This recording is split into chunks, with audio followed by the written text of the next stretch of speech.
Alright guys, Mr. T back again, and I know what you're wondering. Where have you been, Mr. T? Well, my HC PVR broke, didn't it? Bloody hell. Yeah, so I rang up Parg themselves and I said, you know what the problem was? The problem was it wasn't recording, it wasn't recording. So I rang them up and I said, this is not recording, can you please help me? And they wanted to replace it. I was like, oh yeah, great. And then they was like, oh yeah, it's going to be 5 weeks and you're going to have to pay postage to return the broken HC PVR. Well, I didn't really like that, so I got my dad to ring up Amazon, and Amazon actually gave us a replacement within 2 days, and my dad ring it, which was really good from them. So thank you, Amazon. If anyone from Amazon may be watching this, I don't know why you would be.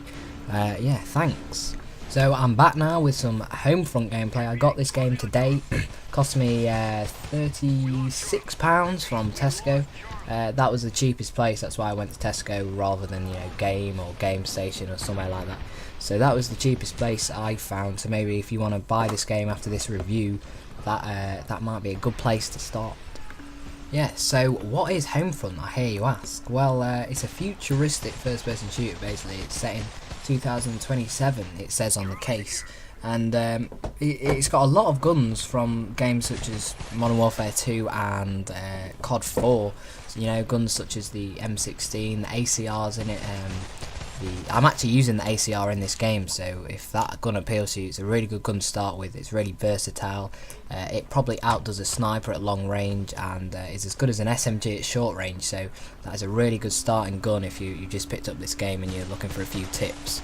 There's also the M14, I think the Vector's in this game somewhere as well. So it's got a lot of modern guns which you can use on this game, which is awesome. And the game mode I'm playing here is called Ground Control, which is basically a posh version of Domination.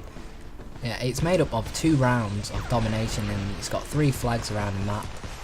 Whichever team controls the most flags for the most amount of time will win the round, and it's first to 2 rounds. So that's basically what Ground Control is. There's another game mode on the multiplayer of this game. It's called TDM. I'm sure you all familiar with that game type. Whoever gets the most kills will win the game. So I'm just going to go through a few of the pros and cons I think this game sort of represents. So a few of the pros: the maps are very large, however despite this you are never too far away from the action. It's 32 players per game on Ground Control and 24 players per game in the team deathmatch, so you're never too far away from any other player. And the way you spawn in, as you can see, in this game you sort of swoop down. It's like a swooping spawn. I think they did that in sort of as an aim to stop spawn trapping, as the spawns don't really change that much in this game. You always seem to spawn in the same spot. So if you have a player on the opposition who's sort of camping your spawn, you can just go round with a friend or a teammate and kill him while he's camping the spawn, as you can see where all the enemy are as he swoops down to spawn in. Another thing I really like about this game is actually the in-game economy system. In-game you get battle points, and you get battle points for killing enemies, capturing objectives, taking down any air support or ground support such as Humvees, tanks, helicopters, little UAV drone things as well. You get points for that. And these battle points can buy you air support, they can buy you anti-air support, which will get you more battle points, and it's sort of like a really good way of getting rockets, getting vehicles and all that stuff. It's a little bit different to Battlefield, whereas in Battlefield the vehicles spawn into the map, and it's basically first person to get to the vehicle will get to use it. This, if you get a lot of kills, you will be rewarded with some really good kill streaks and really good vehicles you can use. This leads me on to my next point. I think because of the battle points, it seems that everyone is playing the objective, which is really good. You always seem to get people jumping on the flags or defending flags, depending on whether they've got them or not, which is really good, because on Black Ops you get a lot of people wearing goes, around the outskirts of the map, just trying to go for kills on a game like Domination or Sabotage, headquarters, anything like that. You just get kill hordes. But on this game, it seems that everyone's playing the objective, and it's a really good change from Black Ops. That's another pro. It's a really good change from Black Ops. If you're finding Black Ops a bit stale, getting a bit boring, then maybe this is a sort of game you could buy to sort of embrace your gaming hobby, you could say. Another thing I heard is that this game's got dedicated servers. I haven't really experienced any lag. I have been on a 1 bar though, and the only thing that really sort of, you know, gets worse is the hit detection, which I must say in this game is pretty good. I haven't noticed any, you know, bad hit detection.